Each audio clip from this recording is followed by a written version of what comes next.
Hello everyone, कैसे हैं आप सब। आज मैं आप सबके सामने हमारे मेजर टेस्ट 6 का फिजिकल केमिस्ट्री का डिस्कशन करने वाला हूं। प्यारे बच्चों, धीरे धीरे हम एग्जाम के करीब पहुंचते जा रहे हैं और वो धड़कन जो है वो भी हमारी तेज होती जा रही है। इस समय आपको जरूरत है शांत रहकर अपनी पढ़ाई में लगे रहना है। अननेसेसरी के थॉट से बचें, अननेसेसरी की बातों से बचें, जबरदस्ती अपने आप अपने रिजल्ट को डिक्लेयर ना करें, पेपर होने दें, उन्हें रिजल्ट डिक्लेयर करने दें। ऑलराइट, तो आइए शुरू करते हैं आज के इस डिस्कशन को। सबसे पहला सवाल हम सबके सामने है मेरे प्यारे बच्चों, मोल कंसेप्ट से। In the given reaction 2 moles of water will produce, मतलब पानी का कितना मोल दे रखा है, 2 मोल, और आपसे पूछता है कितना मोल प्रोड्यूस होगा ग्लूकोज का, ऑक्सीजन का एंड सो ऑन। तो हम लोग क्या करेंगे प्यारे बच्चों, हम सिंपल लगाएंगे मोल कंसेप्ट। जैसा कि आप सब जानते हैं, जब भी मोल कंसेप्ट लगाना है मैं एक बड़ा प्यारा सा तरीका अपनाता हूं। Number of moles of CO2 by 6 is equal to number of moles of H2O by 6 is equal to number of moles of glucose that is C6H12O6 by 1 is equal to number of moles of O2 by 6। अब देख लेते हैं कहां कहां मोल concept लगाना है, क्या क्या हमसे पूछा है। सबसे पहले ग्लूकोज में लगा लेते हैं और पानी का मोल हमें दे रखा है, तो पानी और ग्लूकोज में मोल कंसेप्ट लगा रहे हैं। तो number of moles of glucose हम यहां से निकालते हैं, तो कितना हो जाएगा 2/6, क्योंकि पानी के कितने मोल दे रखे हैं 2, और ये सॉल्व होके कितना आएगा 1/3। यानी कि ग्लूकोज के कितने मोल चाहिए, कितने मोल प्रोड्यूस होंगे 1/3, बिल्कुल सही बात है। सेकंड ऑप्शन देख लेते हैं, 2 मोल्स ऑफ ऑक्सीजन। अब हमें किसमें मोल कंसेप्ट लगाना है सर? अब हमें मोल कंसेप्ट लगाना है CO2 और पानी और O2 में, राइट। तो मैं इन दोनों में मोल कंसेप्ट लगा देता हूं। तो number of moles of H2O by 6 is equal to number of moles of O2 by 6। 6 से 6 कैंसिल होगा, यानी कि जो O2 के मोल्स होंगे वो भी पानी के मोल्स के बराबर होंगे, और पानी के कितने मोल है 2, यानी कि O2 के भी कितने मोल हो जाएंगे 2। तो मुझे आंसर लगता है ऑप्शन देख के आंसर हो जाएगा 1 and 2, आंसर हो जाएगा 1 and 2, यानी आंसर हो जाएगा 4। तो प्यारे बच्चों, मोल कंसेप्ट को आप स्टोइशियोमेट्री से भी कर सकते हैं और इस छोटे से तरीके से भी कर सकते हैं। आइए चलते हैं अगले सवाल की ओर। In which transition for hydrogen spectrum energy absorbed will be maximum. सवाल आपसे कहता है कि हाइड्रोजन स्पेक्ट्रम में ट्रांजिशन कहां से कहां हो कि जो एनर्जी एब्जॉर्ब है वो मैक्सिमम हो। Point to be noted, absorbed energy की बात हो रही है, और आप जानते हैं कि एनर्जी एब्जॉर्ब तब होती है जब इलेक्ट्रॉन लो एनर्जी से हाई में जाएगा, या सरल भाषा में कहूं, इलेक्ट्रॉन जब लोअर एनर्जी स्टेट से हाई एनर्जी स्टेट में जाएगा, लोअर एनर्जी स्टेट से हाई एनर्जी स्टेट में जाएगा, लोअर एनर्जी स्टेट से हाई एनर्जी स्टेट में जाएगा, तो ही एनर्जी एब्जॉर्ब होगी। तो सिंपल सी बात है, जहां इलेक्ट्रॉन ऊपर से नीचे आ रहा है वहां एनर्जी एमिट होगी। इंफिनिटी से 1 एमिट होगी, क्रॉस करो। इंफिनिटी से 2 एमिट होगी, क्रॉस करो। यानी कि हमें एनर्जी एब्जॉर्ब बोला है तो हमें नीचे से ऊपर सोचना है, हमें डाउन टू अप सोचना है, हमें डाउन टू अप सोचना है। तो एक ट्रांजिशन है 1 से 2, ये है n बराबर 1 और ये है n बराबर 2, और एक ट्रांजिशन है 3 से 6, n बराबर 3 n बराबर 6। प्यारे बच्चों, आप सब बहुत अच्छे से जानते हैं कि 1 से 2 का जो गैप होता है वो 10.2 होता है, और 2 से लेके बाकी सारी दुनिया 3.4 होती है। यानी कि 3 और 6 का जो गैप होगा, आई एम डैम श्योर 10.2 से कम होगा, आई एम डैम श्योर 10.2 से कम होगा। यानी सबसे ज्यादा एनर्जी गैप कहां है सर? 1 से 2 में। यानी सबसे ज्यादा एनर्जी गैप कहां एब्जॉर्ब होगी सर? 1 से 2 में। तो आंसर हो जाएगा आंसर नंबर 3। चलेगा?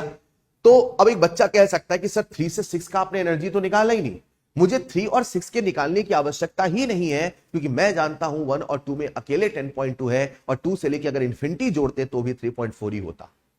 तो जब 2 से लेके इंफिनिटी 3.4 है, तो स्वाभाविक सी बात है कि 3 और 6 तो 3.4 से छोटा ही होगा, यानी 10.2 से भी छोटा होगा। बच्चों, अगर समझ पाए हैं तो चलते हैं अगले सवाल की ओर। अगला सवाल थ्योरेटिकल बातों पर आधारित है।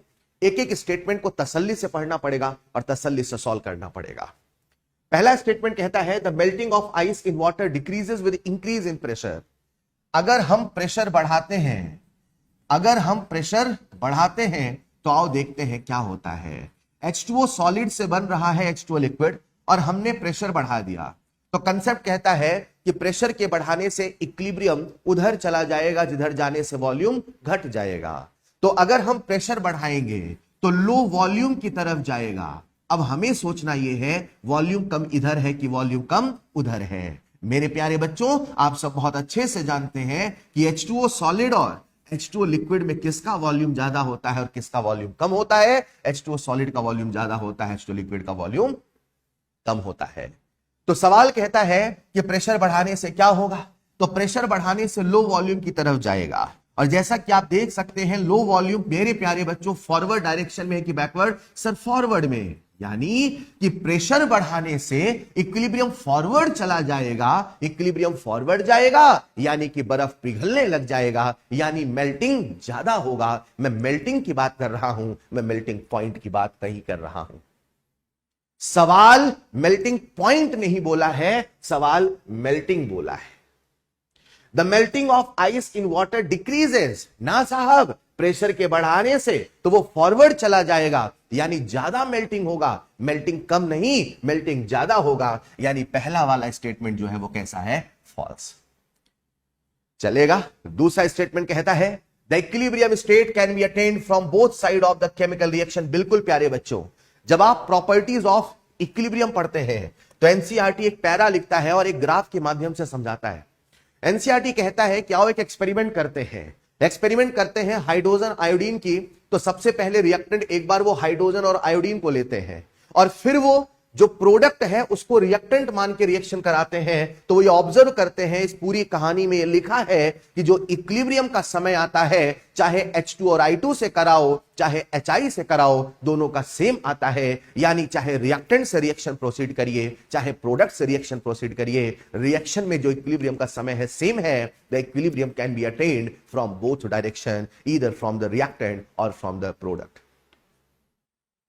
अगर कोई रिवर्सिबल रिएक्शन है तो उसके जीवन में इक्विलिब्रियम आएगा, और रिवर्सिबल रिएक्शन में चाहे आप रिएक्टेंट से रिएक्शन को शुरू करें चाहे प्रोडक्ट से शुरू करें, हां प्यारे बच्चों, उसमें इक्विलिब्रियम दोनों साइड से अटेन किया जा सकता है। यानी ये जो स्टेटमेंट है वो सही है, यानी कि ट्रू है।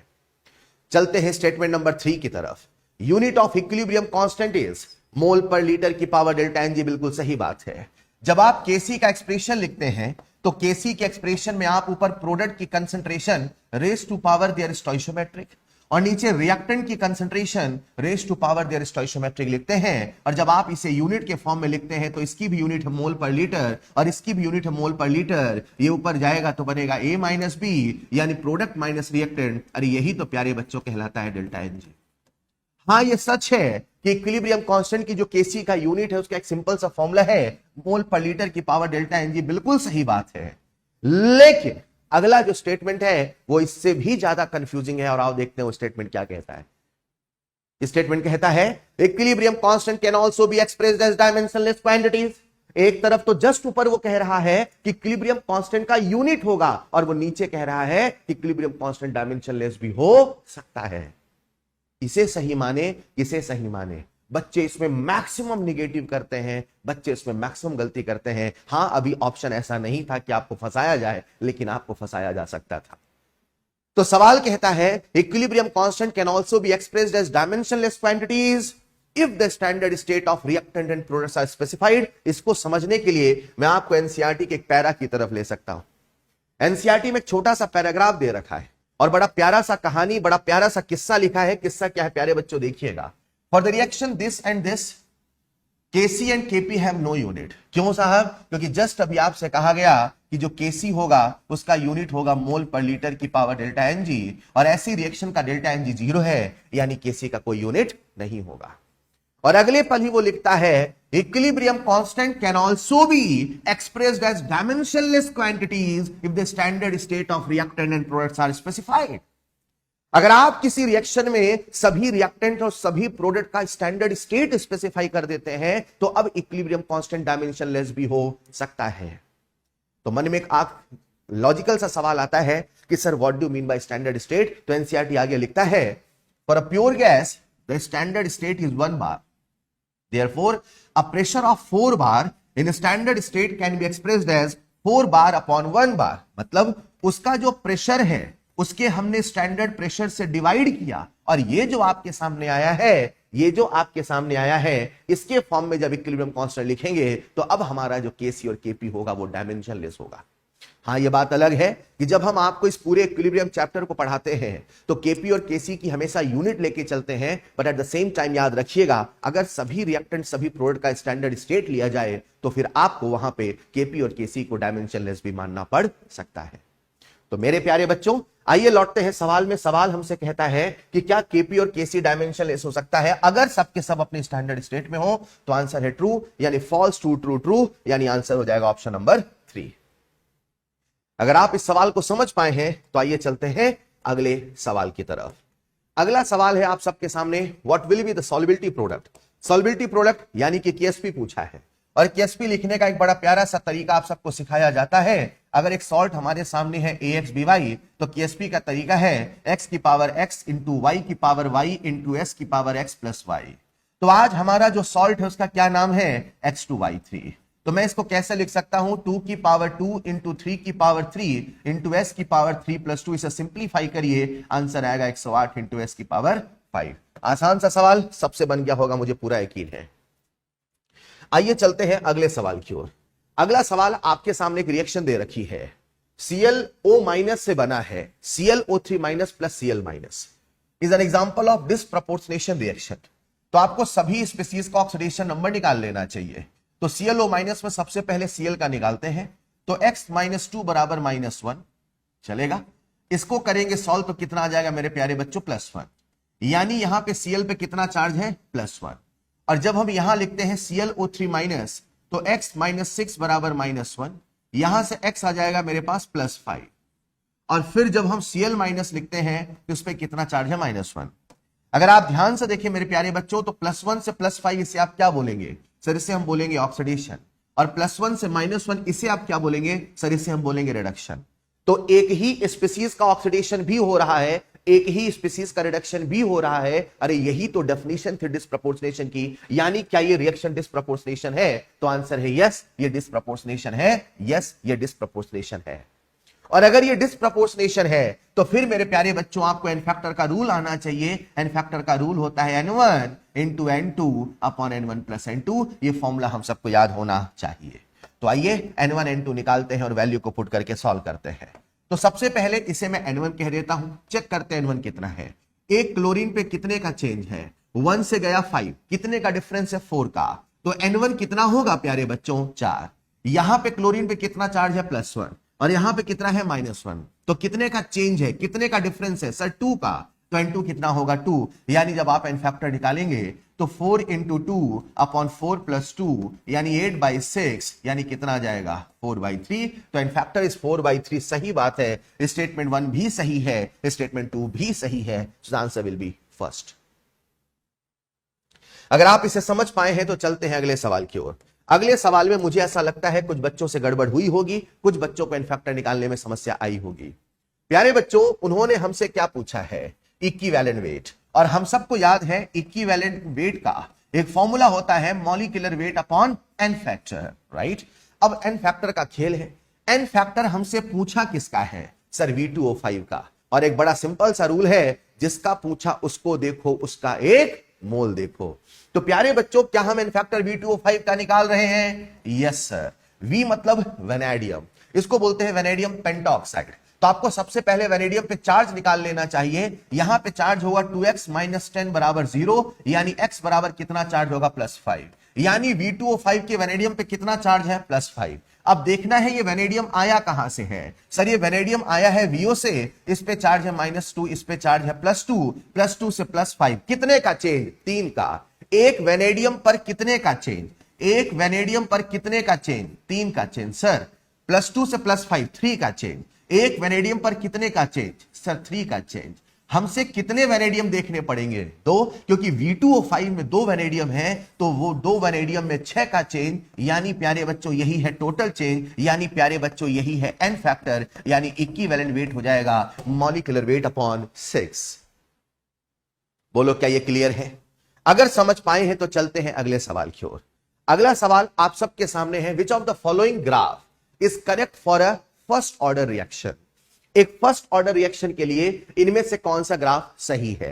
एक एक करके देखना पड़ेगा, क्योंकि मोर देन 1 ऑप्शन यहां पे है। सबसे पहले ग्राफ में ये लिखा T half और ये लिखा R0। एक्सेस का विशेष ध्यान रखना है। ये ग्राफ हमसे क्या कहता है कि जैसे जैसे कंसंट्रेशन बढ़ रही वैसे वैसे टी हाफ नहीं बदल रहा। आप सब बहुत अच्छे से जानते हैं एक बढ़ाने से बढ़ता है, एक को फर्क नहीं पड़ता है, एक बढ़ाने से घटता है। वो कौन सा ऑर्डर है जिसका टी हाफ कंसंट्रेशन पे डिपेंड नहीं करता है? सर वो है फर्स्ट ऑर्डर। तो कंसंट्रेशन के बदलने से टी हाफ नहीं बदल रहा। अरे सर यही तो फर्स्ट ऑर्डर है, सर यही तो फर्स्ट ऑर्डर है जिसका फॉर्मूला भी आप सबको अच्छे से याद है, t half equal to 0.693 upon k. क्या टी हाफ में कहीं कंसंट्रेशन है? सर नहीं है। तो क्या ये फर्स्ट ऑर्डर होगा? होगा। टी हाफ लगातार घट रहा, ये कहीं से भी फर्स्ट ऑर्डर नहीं हो सकता। चलेगा। अब चलते हैं दूसरे ग्राफ में। प्यारे बच्चों एक बात तो पक्की है, बी आंसर नहीं है, तो जिसमें भी बी है वो तो कभी हो ही नहीं सकता। अब आंसर या तो 2 होगा या तो 4 होगा। तो बच्चा ऐसे भी कर लेता है, बाकी ग्राफ ही नहीं देखता है, अरे यार 2 में तो सी डी है, ए तो है ही नहीं, और ए को तो होना पड़ेगा, यानी आंसर क्या होगा? 4। हां, आप इसे कहते हैं टाइम सेविंग। जब आप एग्जाम हॉल में बैठे होते हैं तो आप अपने प्रेजेंस ऑफ माइंड, अपने कॉमन सेंस, अपने लॉजिक, अपने एप्टीट्यूड सब का इस्तेमाल करते हैं। ठीक है आंसर आ गया, लेकिन फिर भी अभी मैं डिस्कस कर देता हूं। तो प्यारे बच्चों अब चलते हैं थर्ड पार्ट की ओर। थर्ड पार्ट लिखा है मोलर कंसंट्रेशन, लेकिन यहां उन्होंने पी लिख दिया है। ये आर है और आर का जनरल मतलब रिएक्टेंट से होता है। आर का जनरल मतलब रिएक्टेंट से होता है और पी का जनरल मतलब प्रोडक्ट से होता है। जैसे जैसे समय बीतेगा वैसे वैसे प्रोडक्ट का कंसंट्रेशन घटेगा ना, प्रोडक्ट का कंसंट्रेशन बढ़ेगा। लीनियर पहचान है जीरो ऑर्डर की, एक्सपोनेंशियल पहचान है फर्स्ट ऑर्डर की। तो प्यारे बच्चों आज ये घट रहा है तो प्रोडक्ट घटेगा नहीं, प्रोडक्ट एक्सपोनेंशियल बढ़ेगा, और क्योंकि ऐसा इसलिए आंसर नहीं होगा। And next that is option number D, ये हमारा आंसर होगा। हां, इस पूरी कहानी को समझाने के लिए मैंने आपके सामने यहां पे एनसीईआरटी का इमेज भी लिया है। अगर आप ध्यान से देखें तो log r naught by R versus time का ग्राफ, और जैसा कि आप सब जानते हैं जब इसमें हम ग्राफ प्लॉट करते हैं तो ग्राफ एक स्ट्रेट लाइन बनता है और इसका स्लोप आता है k अपॉन 2.303। अब एक बहुत लॉजिकल सा सवाल है, सर अगर हम ग्राफ भूल जाएं तो क्या हम एग्जाम में बना नहीं सकते? बिल्कुल बना सकते हैं। आप सबको ग्राफ बनाने का रूल मैंने सिखाया है।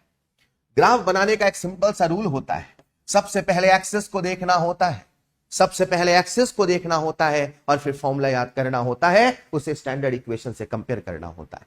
फर्स्ट ऑर्डर में ऐसा कौन सा फॉर्मूला है जिसमें log r naught by r और टाइम के बीच में ग्राफ हो? तो आपको एक ही फॉर्मूला याद आएगा, that is I R L, और आई आर एल कहता है प्यारे बच्चों के टी बराबर 2.303 log a naught by a t. इसे मैं a naught by a t कह देता हूं, वो लोग r naught by r t कह रहे हैं, राइट। अब आप इसे सिंप्लीफाई करेंगे तो ये बचेगा आपके सामने लॉग, ये बचेगा आपके सामने log a naught by a t equal to k t upon 2.303।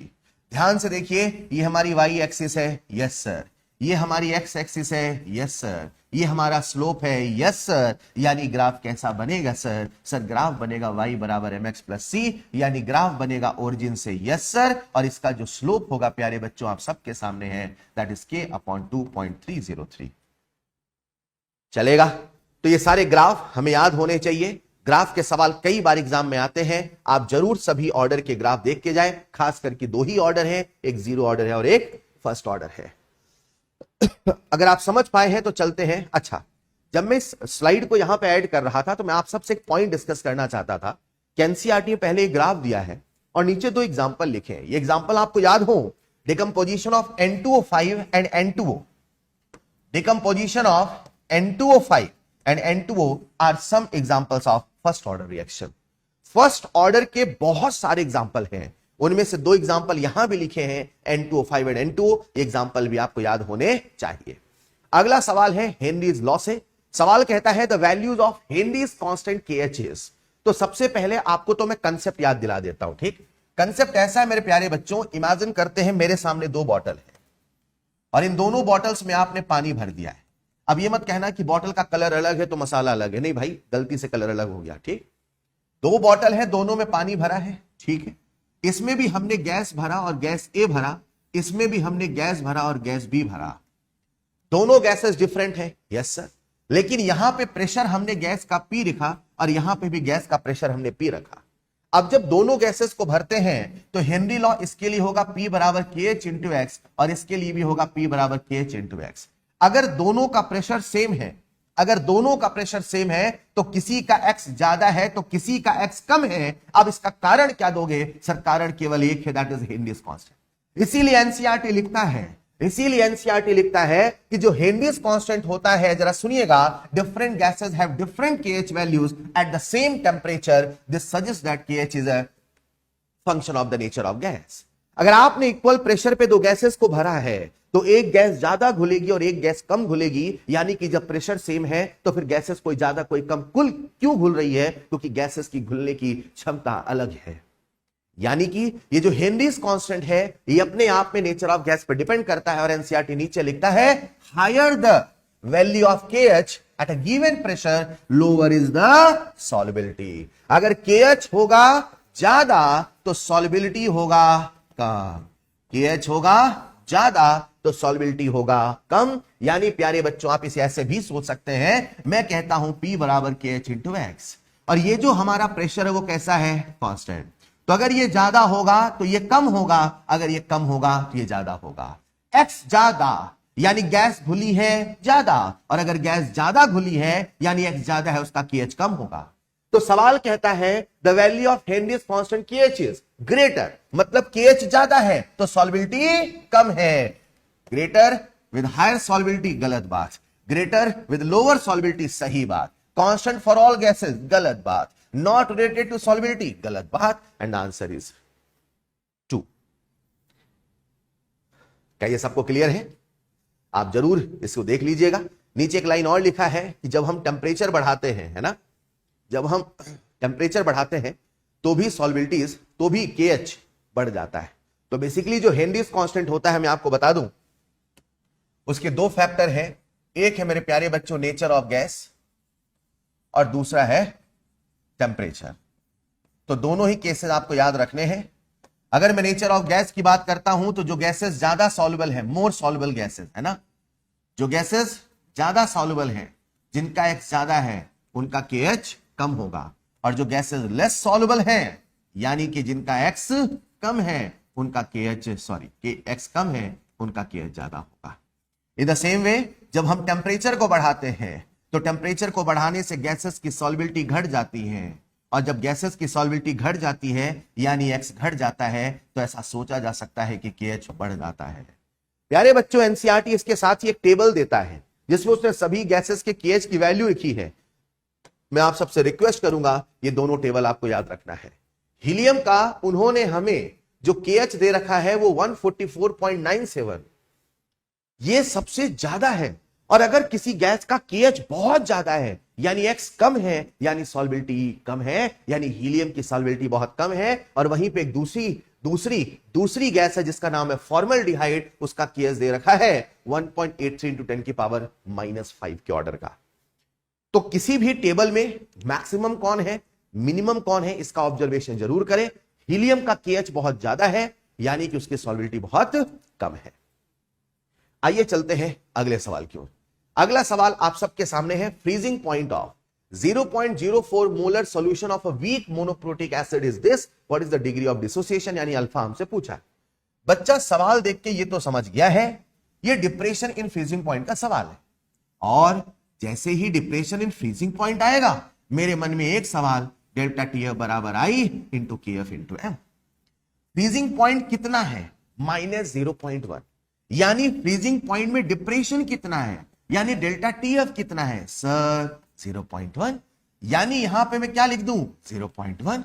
क्या मुझे वॉन टॉप फैक्टर पता है? हाँ सर। क्या मुझे KF पता है? हाँ सर। क्या मुझे मोलैलिटी पता है? हाँ सर। क्या I निकाल लूंगा? हाँ सर। 0.1 अपॉन 1.86 इंटू 0.04, पहली बार देखने में लगता है कैलकुलेशन बहुत ज्यादा है, संभल के करो तो हो जाता है। आइए इस कैलकुलेशन को अंजाम देते हैं और इसे सॉल्व करते हैं। ठीक, तो प्यारे बच्चों डेसिमल हटाइए, नीचे 10 लगाइए, डेसिमल हटाइए, ऊपर 100 लगाइए, डेसिमल हटाइए, ऊपर 100 लगाइए।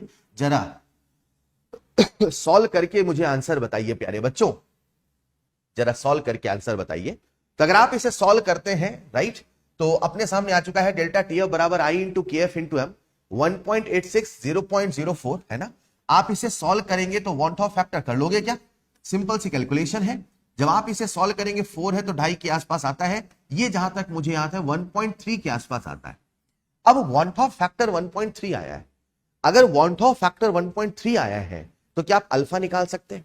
उसने एक लाइन बोला है वीक मोनोप्रोटिक एसिड, यानी कि हमारा जो एसिड है वो HA के जैसा है, और अगर वो HA के जैसा है तो इसका जो N होगा वो कितना होगा 2, यानी कि मैं यहां पे डिसोसिएशन का I का फॉर्मूला लगा लेता हूं, I equal to 1 plus N minus 1 into alpha. I हमें पता है यस सर, N हमें पता है यस सर, अल्फा में निकालना है यस सर। जब आप इसको सॉल्व करते हैं तो ये आ जाता है 0.3 sir, 2 minus 1 alpha sir, alpha हमसे पूछा था आंसर 0.3 वाला सर 2 हो जाएगा। एग्जैक्टली जो आई की वैल्यू आती है कैलकुलेटर से सॉल्व करने पे वो आती है 1.34, लेकिन एक बच्चा जो क्लास में बैठ के पेपर में बैठ के कर रहा है वो 1.3 तक सोच लेता है, चलेगा? तो क्योंकि एग्जैक्ट वैल्यू 1.34 है इसीलिए हमने आंसर 0.34 दिया है, लेकिन आप इसे ऊपर ऊपर से सोच के भी 0.3 तक गेस कर सकते थे। एग्री और नॉट?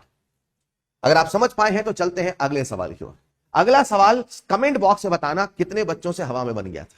यह सवाल बहुत लेंदी हो सकता है, यह सवाल नेगेटिव वाला हो सकता है, लेकिन मैं जानता हूं मेरे बच्चों को इसके कंसेप्ट अच्छे से पता है। यह सवाल आपसे हवा में बनेगा।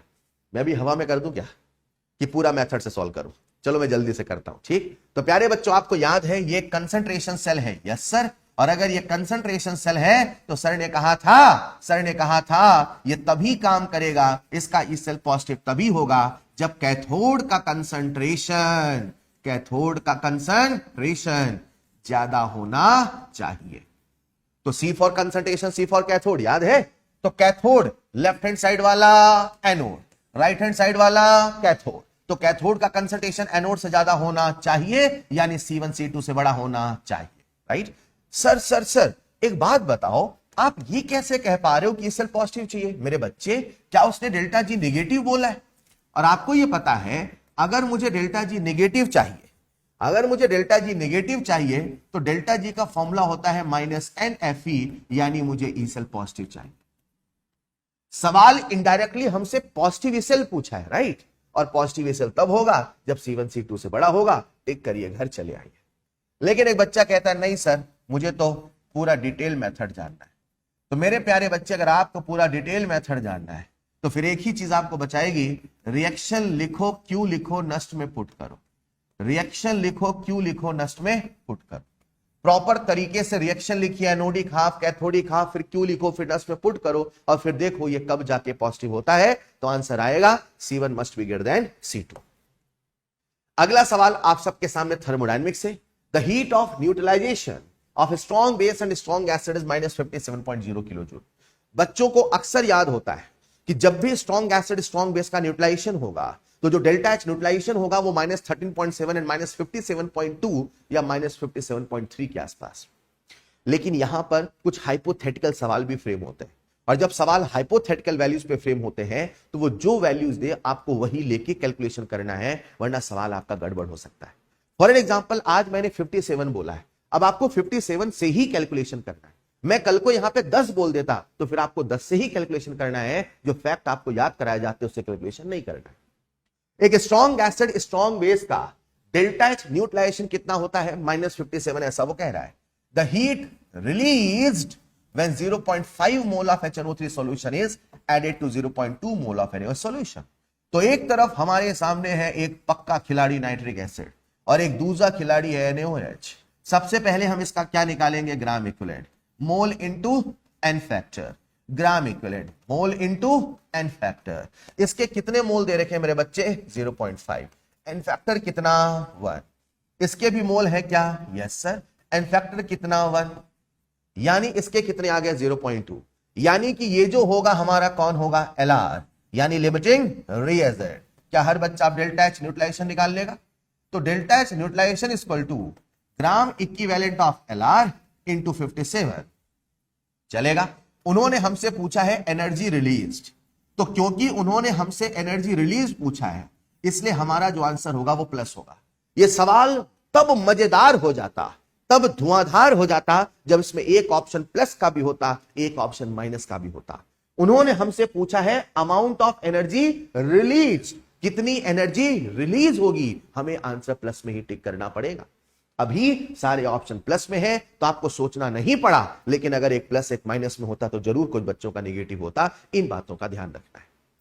तो प्यारे बच्चों, आपसे वो डेल्टा एच पूछ रहा है, तो delta h equal to 0.2 into 57। इसे सॉल्व करेंगे तो आप सबके सामने आंसर आ जाएगा 11.4 किलो जूल। ऑलराइट, अगर आप इसे समझ पाए हैं तो चलते हैं अगले सवाल की ओर। अगला सवाल इलेक्ट्रोकेमिस्ट्री से। W grams of copper is deposited in a copper voltmeter when electric current of 2 ampere is passed for 2 hours। थोड़ा फील करना, एक कैथोड है और एक एनोड है और यहां पे कॉपर का इलेक्ट्रोलिसिस चल रहा है। आपने बैटरी से 2 एम्पियर का करंट पास किया, 2 घंटे तक पास किया, तो यहां पे जो कॉपर होगा वो आके यहां पे चिपक गया, राइट। फिर वो कहता है if 1 ampere of current is passed for 4 hours in the same voltmeter then gram deposited will be. मेरे बच्चे, सबसे पहले आपको क्या निकाल लेना चाहिए? Gram equivalent. पहले कितना ग्राम इक्विवेलेंट आया? तो सर ग्राम इक्विवेलेंट आया I into t by f. कितना करंट है? 2 एम्पियर। कितना समय है? 2 आवर्स। अब मुझे 2 आवर्स को सेकंड में बदलना चाहिए, मगर मैं नहीं बदल रहा हूं क्योंकि यहां भी समय 4 आवर में है। तो अगर इसे बदलूंगा तो उसे भी बदलूंगा, नहीं बदलूंगा तो किसी को नहीं बदलूंगा। अल्टीमेटली मुझे कंपेयर करना है। तो ग्राम इक्विवेलेंट निकाला अपॉन फैराडे, कितना आ गया? 4/f। यानी पहले कितना ग्राम इक्विवेलेंट के बराबर कॉपर डिपॉजिट हुआ? Sir 4/f। नाउ अब जो सिचुएशन है हमारे सामने, आओ चेक करते हैं उसमें कितना ग्राम इक्विवेलेंट है। तो अगर आप अभी की सिचुएशन में ग्राम इक्विवेलेंट निकालोगे, दैट इज IT/f, और इसे सॉल्व करोगे तो करंट है 1 एम्पियर, समय है 4/f, यानी 4/f। कहने का मतलब है कि जितना ग्राम इक्विवेलेंट पहले था उतना ही ग्राम इक्विवेलेंट अभी भी है, और अगर ग्राम इक्विवेलेंट सेम है, अगर ग्राम इक्विवेलेंट सेम है तो कॉपर डिपॉजिटेड भी सेम होगा।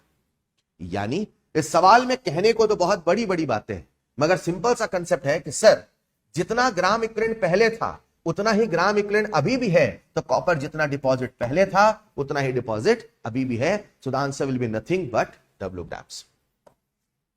आइए चलते हैं अगले सवाल की। अगला सवाल आप सबसे मुझे लगता है कि आपको परेशान करके चला गया होगा।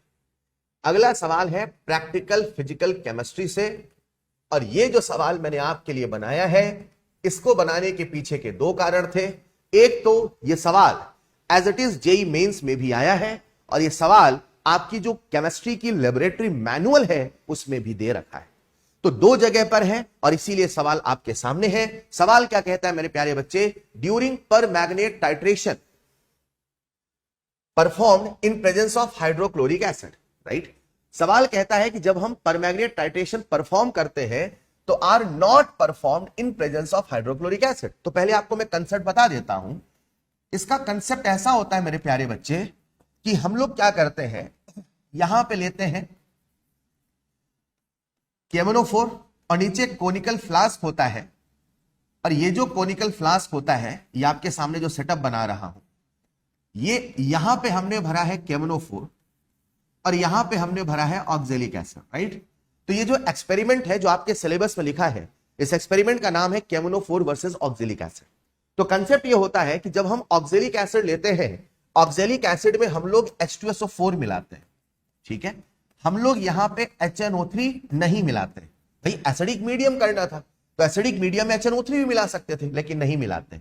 हम यहां पे HCl भी मिला सकते थे, लेकिन नहीं मिलाते हैं। हम यहां पे डाइल्यूट H2SO4 मिलाते हैं। तो एक सवाल बनता है, एक बड़ा फेमस सवाल बनता है, आखिर हम HNO3 और HCl क्यों नहीं मिलाते? तो आपका जो केमिस्ट्री का लेबोरेटरी मैनुअल है उसमें भी समझाता, और मैं आपको बताता हूं कि बेसिकली जो HNO3 है वो स्ट्रॉन्ग ऑक्सीडाइजिंग एजेंट है। इस पूरे एक्सपेरिमेंट में करना क्या होता है, केमोनोफोर का अपना कलर पिंक होता है, ठीक। अब हमें बताना है कि कभी एक्सपेरिमेंट हो गया, तो केमोनोफोर की जैसे बूंद बूंद करके नीचे आती है, वैसे वो ऑक्जेलिक एसिड से रिएक्शन करती है और केमोनोफोर खुद रिड्यूस होता है, ऑक्जेलिक एसिड ऑक्सीडाइज होता है। जब तक ये रिएक्शन चलती रहती है तब तक हमें केमोनोफोर का कलर नजर नहीं आता है, लेकिन जैसे ही रिएक्शन कंप्लीट हो जाती है और ऊपर से केमोनोफोर की पहली बूंद आती है, वैसे हमें वहां पे पिंक कलर नजर आता है, और जैसे पिंक कलर नजर आता है हम कहते हैं रिएक्शन कंप्लीट हो गई, टाइट्रेशन हो गया, उसे रोक दो, राइट। अब इस टाइट्रेशन को कराना है, तो बेसिकली हो क्या रहा है, ऑक्जेलिक एसिड का ऑक्सीडेशन हो रहा है और केमोनोफोर का रिडक्शन हो रहा है। केमोनोफोर का रिडक्शन हो रहा है, मतलब खुद रिड्यूस हो रहा है, यानी जो केमोनोफोर है वो एक ऑक्सीडाइजिंग एजेंट है, और H2C2O4 जो खुद ऑक्सीडाइज हो रहा है, मतलब दूसरे को रिड्यूस कर रहा है, वो खुद रिड्यूसिंग एजेंट है। आप अगर कभी HNO3 ले लेते हैं तो किताबें लिखती हैं कि जो HNO3 होता है, जो किताबें लिखती हैं कि जो HNO3 होता है वो एक स्ट्रॉन्ग ऑक्सीडाइजिंग एजेंट होता है। मतलब अगर आपने HNO3 ले लिया है, अब HNO3 कहेगा केमोनोफोर से तुम शांति से बैठो, मुझे उसे ऑक्सीडाइज करने दो, तो अब केमोनोफोर का काम हो ही नहीं पाएगा, इसीलिए हम HNO3 को नहीं लेते। इन द सेम वे अगर हम HCl को लेंगे तो HCl एक बहुत अच्छा रिड्यूसिंग एजेंट है। HCl H2C2O4 से कहेगा तुम शांति से बैठो, मुझे रिएक्शन करने दो। समझ पा रहे हैं क्या? मतलब HNO3 केमोनोफोर से ज्यादा ताकतवर है और HCl H2C2O4 से ज्यादा ताकतवर है। यही कारण है हम इन दोनों का इस्तेमाल नहीं करते हैं। तो आपके सामने लेबोरेटरी मैनुअल का जो पैराग्राफ है जरा देखिएगा। The acid used in this titration is dilute sulfuric acid. Nitric acid is not used as it is itself an oxidizing agent, and hydrochloric acid is usually avoided because it reacts with chemonophore according to the equation given below to produce chlorine gas.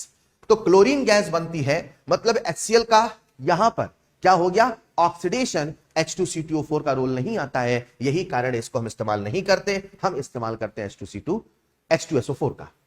तो पहला statement, permanganate titration में हम hydrochloric acid का use नहीं करते। सही बात।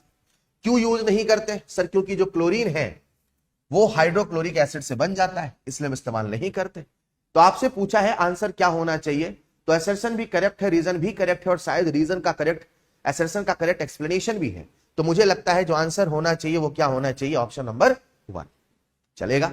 अगर आप इसे समझ पाए हैं, मैंने प्रैक्टिकल केमिस्ट्री की क्लास एक ली है, आप उसको भी देख सकते हैं, वहां इसके बारे में डिटेल चर्चा हमने करी थी। आइए चलते हैं अगले सवाल की ओर। अगला सवाल केमिकल काइनेटिक्स से बेहतरीन सवाल। सवाल कहता है activation energy of a is higher than b. मतलब मेरे पास एक खिलाड़ी ए है और एक खिलाड़ी बी है।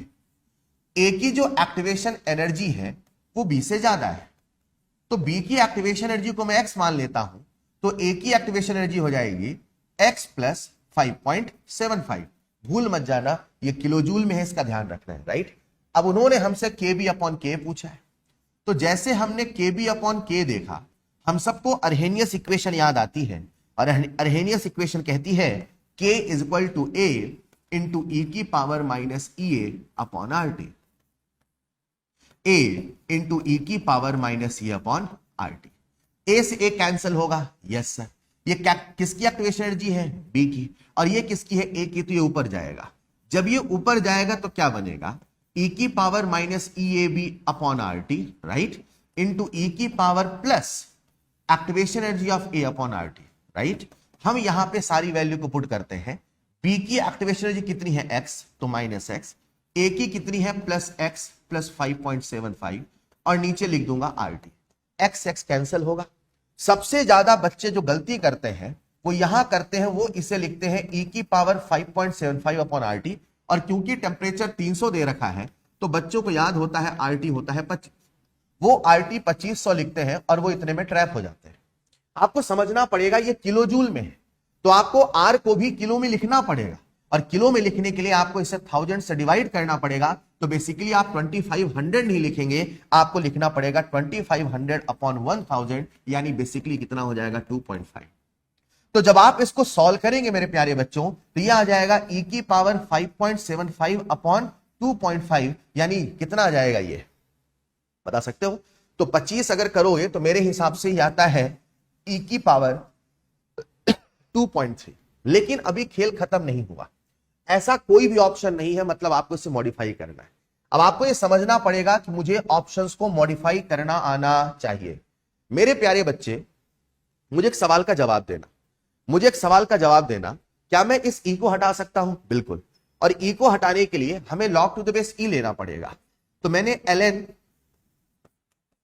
kb upon k equal to E की पावर 2.3 लिखा, और यहां ln लिया तो यहां पे भी ln लेना पड़ेगा, ln e की पावर 2.3, और ये आ जाएगा एग्जैक्टली 2.3।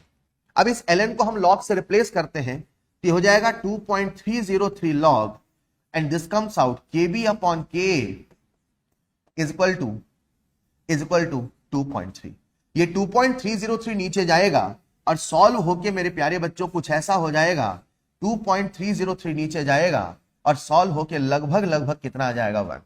और जब आप KB अपॉन K निकालना चाहोगे तो फिर से लॉग उधर भेजोगे तो एंटी लॉग यानी 10 की पावर 1, यानी जो KB अपॉन K है और 10 की पावर 1 यानी कितना है 10। So the answer will be option number 2। हाँ, संभल के कैलकुलेशन करना था इस सवाल में। अगर आपने जल्दबाजी में कैलकुलेशन करी है तो फिर हो सकता है आपका आंसर गलत हो जाए। संभल के कैलकुलेशन करना है। अगर सीख पाए हैं, चलते हैं अगले सवाल में। अगला सवाल है 500 ml of gaseous hydrocarbon when burnt in excess of O2 gave 2.5 litre of CO2। अच्छा, ये ml में है, ये लीटर में है। तो सबसे पहला काम, मैं तो हमेशा यूनिट में सेम रखता हूं। हाइड्रोकार्बन का कितना दे रखा है सर? हाइड्रोकार्बन का दे रखा है 500 ml। साहब CO2 का कितना दिया है सर? 2.5 लीटर, यानी कितना ml सर? 2500 ml। और पानी का कितना दे रखा है सर? 3 लीटर, यानी 3000 ml। चलेगा। अब मैं अपना कंसेप्ट लगाता हूं। तो आप सबको पता है कार्बन के लिए गुना मतलब रेशियो, तो रेशियो निकाल लो तो कितना आएगा? रेशियो निकाल लो तो कितना आएगा? तो कैसे करोगे मेरे प्यारे बच्चे? 2500 बटे 500, यानी कितना आया? 5। I am damn sure carbon की एटॉमिसिटी कितनी है? 5। अब हाइड्रोजन का रूल याद है ना कि गुना का दोगुना।